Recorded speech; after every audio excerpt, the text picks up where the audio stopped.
Every man says he wants more discipline, but most of them lose it before they even get out of bed. They hit snooze, they check notifications, they wait for the world to give them a reason to move. But the ones who win, they don't wait. They start with the most basic thing: showing up.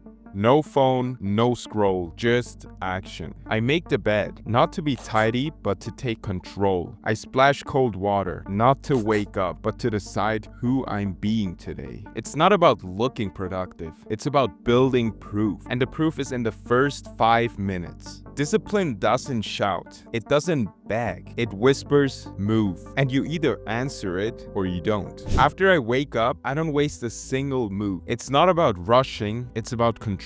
I brush my teeth the same way I started the day, focused. Not checking messages, not thinking about what's next, just locking in on the first task. Clean, simple, done right. Then I hit the sink. Cold water, face and eye serum, moisturizer, and sunscreen. That's it. Not for some trend, not for approval, but because of the way I treat myself first thing in the morning sets the tone for how I'll handle everything else. I want my skin to reflect order. I want my reflection to show someone who doesn't need noise to feel sharp. Then, before anything else, water, lemon, and salt. After a long night of sleep, this is essential. Not just to hydrate, but to wake my system up. No sugar, no flavor, just electrolytes and intention. This is how I charge before the world even starts talking. Most people think discipline starts in the gym. Mine starts on the floor. 10 minutes, no music, no noise. Just me and my breath. Stretching isn't about flexibility. It's about awareness. How's my body feel today? Where's the tension? What kind of energy am I carrying this morning? Most guys skip this because it's quiet, but that's exactly why I do it. The stretch resets my body. Then I get dressed, not for style, not to impress. Just clean lines, solid fabrics, neutral tones. One turtleneck sweater, one tee, one decision has already been made. When I step in front of the mirror, I don't need to wonder who I am today. I've already answered that by how I showed up before the world even asked. The walk resets my mind. 20 minutes, no headphones, no playlist. Just feet hitting pavement and my thoughts settling in. Out here, I'm not rushing, I'm aligning with the person I said I'd become. With the standards I set when no one else is watching. This isn't exercise. It's proof that I know how to slow down on purpose. Because if I can't own the quiet, I'll never be in control when the chaos comes. By the time I walk back in the door, I'm not rushing to start. I've already started. The version of me that shows up to work, he's already been built. By the stretch, the silence, the walk, the water. I get some coffee, I sit at the desk, I flip the phone over. No distractions, no tabs open that don't need to be. My space is clean because my head is clean. I don't chase urgency, I move with direction. And that's the edge most guys miss. They try to grind without clarity, but clarity is a choice, and it starts with how you enter your day. Before I type a single thing, I've already decided who I am today. Calm, sharp, fully here. Not motivated, not hyped, just disciplined. Because when you start with that kind of control, you don't just get more done. You become someone who doesn't break when things get hard. That's the real win. And I already earned it before I ever sat down. This wasn't about checking boxes. It was about remembering who I am before the world tries to tell me otherwise. This routine isn't magic. It's just a pattern of proof. Proof that I can stay grounded. Proof that I keep promises. Proof that I move with control, no matter what's coming. Most guys wait until chaos hits, then wonder why they fold. But when you build discipline at the start of the day, you don't need to chase energy. You carry it. Quiet, focused, fully present. And the world adjusts to that. If this hits and you want to be surrounded by people who are building themselves too, my school community is where we do this together. The link is in the video description. So don't build this routine to impress anyone. Build it because your future depends on it.